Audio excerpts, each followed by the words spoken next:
नमस्कार. गोलंदाजाला ढापू करणं हा क्रिकेट संदर्भात मालवणी भाषेत बोलला जाणारा एक गमतीचा वाक्प्रचार आहे. आता ढापू करणे म्हणजे नेमकं काय, तर एखाद्या फलंदाजाच्या स्फोटकतेसमोर त्याला गोलंदाजी करणारा अगदी कितीही नावाजलेला गोलंदाज असला तरी त्याला एकतर त्याची गोलंदाजी सोडावी लागते किंवा संबंधित क्षेत्ररक्षण करणाऱ्या संघाच्या कर्णधाराला त्याची गोलंदाजी थांबवून पुढच्या षटकात एखाद्या दुसऱ्या गोलंदाजाला गोलंदाजीसाठी पाचारण करावं लागतं किंवा क्वचित प्रसंगी त्याच गोलंदाजाला त्याची मूळ शैली बदलून दुसऱ्या शैलीत गोलंदाजी करवणं भाग पडतं. हो, आंतरराष्ट्रीय क्रिकेटमध्ये सुद्धा गोलंदाजाला त्याची मूळ शैली बदलून दुसऱ्या शैलीत गोलंदाजी करणं भाग पडण्याचंही दुर्मिळ प्रसंग घडलेले आहेत. आणि त्यातलाच एक ठळक प्रसंगाला कारणीभूत फलंदाज म्हणजे श्रीलंकेचे स्फोटक सलामीवीर जयसूर्या, हे श्रीलंकेचे माजी कसोटीपटू. त्यांचं पूर्ण नाव देशबंधू सनथ तेरानी जयसूर्या. 1996च्या एकदिवसीय विश्वचषकातला दिल्लीच्या फिरोजशाह कोटला मैदानावर भारत विरुद्ध श्रीलंका सामन्यात भारतानं सलामीवीर सचिन तेंडुलकर यांच्या 137 चेंडूत 137 आणि मोहम्मद अझरुद्दीन यांच्या 80 चेंडूत 72 धावांच्या जोरावर 50 षटकात 3 बाद 271 अशी त्या काळातली मजबूत धावसंख्या रचली होती. श्रीलंकेचा डाव सलामीवीर जयसूर्या आणि कालुवितरणा यांनी सुरू केला आणि अवघ्या 5 षटकात श्रीलंकेनं धावफलकावर अर्धशतक झळकावलं. कालुवितरणा 16 चेंडूत 26 धावा ठोकून तंबूत परतले, पण सनथ जयसूर्या यांनी 15व्या षटकानंतरही गोलंदाजीचा समाचार सुरू ठेवलं. या दरम्यानच्या भारताच्या गोलंदाजी आक्रमणातलं तत्कालीन खूप आदराचं नाव असलेल्या मनोज प्रभाकर यांनी 4 षटकात 47 धावा दिल्या. या 4 षटकांपैकी पहिली 2 षटकं त्यांनी मध्यमगती गोलंदाजी केली, ज्यात जवळपास 30 धावा दिल्या, आणि दुसरी 2 षटकं त्यांनी ऑफ ब्रेक गोलंदाजी केली. एका षटकातल्या 6ही चेंडू विविध प्रकारे टाकण्यासाठी प्रसिद्ध असलेल्या आणि यॉर्कर चेंडूचे अस्त्र भात्यामध्ये राखलेल्या मनोज प्रभाकर यांच्यासाठी गोलंदाजीची शैली बदलून गोलंदाजी करणे आणि तरीही शेवटी त्यांच्यासारख्या निष्णात व आघाडीच्या हुकमी गोलंदाजाला अख्ख्या डावात 4 षटकच गोलंदाजी करवणं म्हणजेच एक प्रकारे गोलंदाज ढापू करणं ही एकंदर प्रक्रिया. यावेळी अर्धवेळ गोलंदाज सचिन तेंडुलकर यांनी 10 षटकं पूर्ण करत केवळ 41 धावा दिल्या होत्या, हेही विशेष. एकंदर धावफलकावर बघताना श्रीलंकेने 49व्या षटकात म्हणजे 48.3 षटकात विजय मिळवलेला दिसतो आणि सुरुवातीला महास्फोटक खेळून सुद्धा सनथ जयसूर्या यांनी 76 चेंडूत 79 धावा काढलेल्या दिसतात.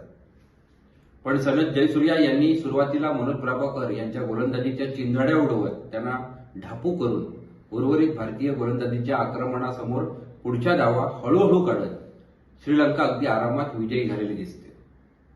एवढी आरामात की त्यांचा आक्रमक कर्णधार फलंदाज अर्जुन रणतुंगानं 76 चेंडूत केवळ 2 चौकारांसह जवळपास चालत 43 धावा काढल्या होत्या.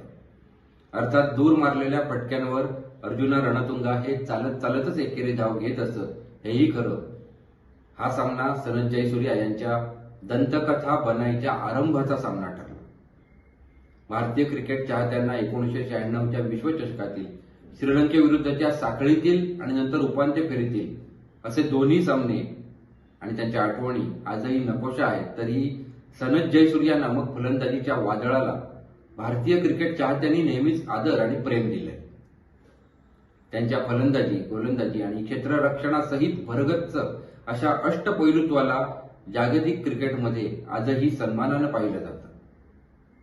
श्रीलंकन क्रिकेटचा चेहरा बदलणारे आणि आधुनिक क्रिकेटमध्ये स्फोटक फलंदाजीचा पाया रचणारे महान खेळाडू अशी त्यांची ओळख आहे.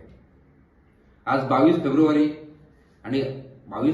1991 साली या दिवशी न्यूझीलंड विरुद्धच्या हॅमिल्टन जिथे सिडन पार्कवरचा जो सामना होता त्या कसोटीत जयसूर्या यांनी त्यांच्या मॅरेथॉन आंतरराष्ट्रीय क्रिकेट कारकिर्दीची सुरुवात केली होती.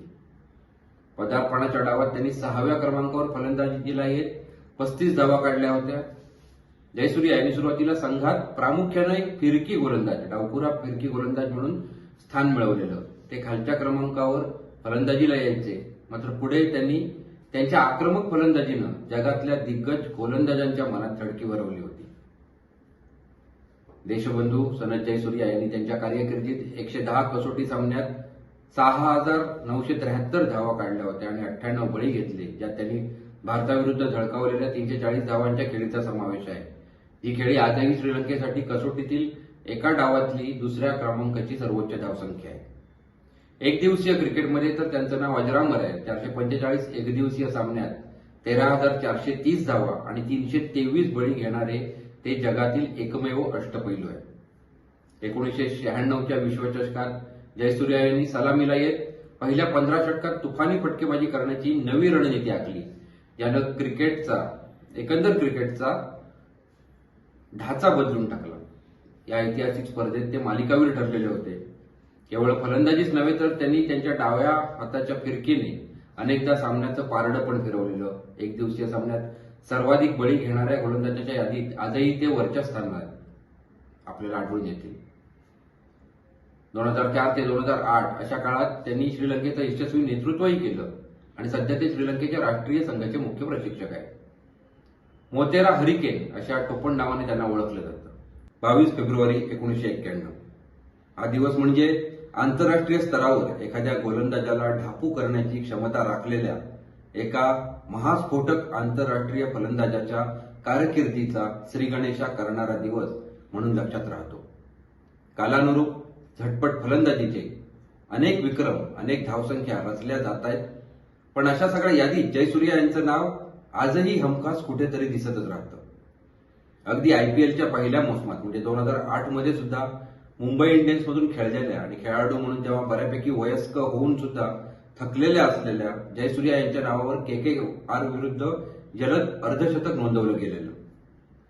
1996च्या विश्वचषकातील भारत विरुद्ध श्रीलंका साखळी सामन्यानंतर 18 वर्ष जयसूर्या हे नाव आंतरराष्ट्रीय क्रिकेटमध्ये फलंदाज म्हणून झळकत राहिलं, पण त्याच सामन्यानंतर गोलंदाज मनोज प्रभाकर हे पर्व मात्र संपलं. मनोज प्रभाकर गोलंदाज म्हणूनच नाही तर खेळाडू म्हणूनही तेव्हापासून ढापू झाले.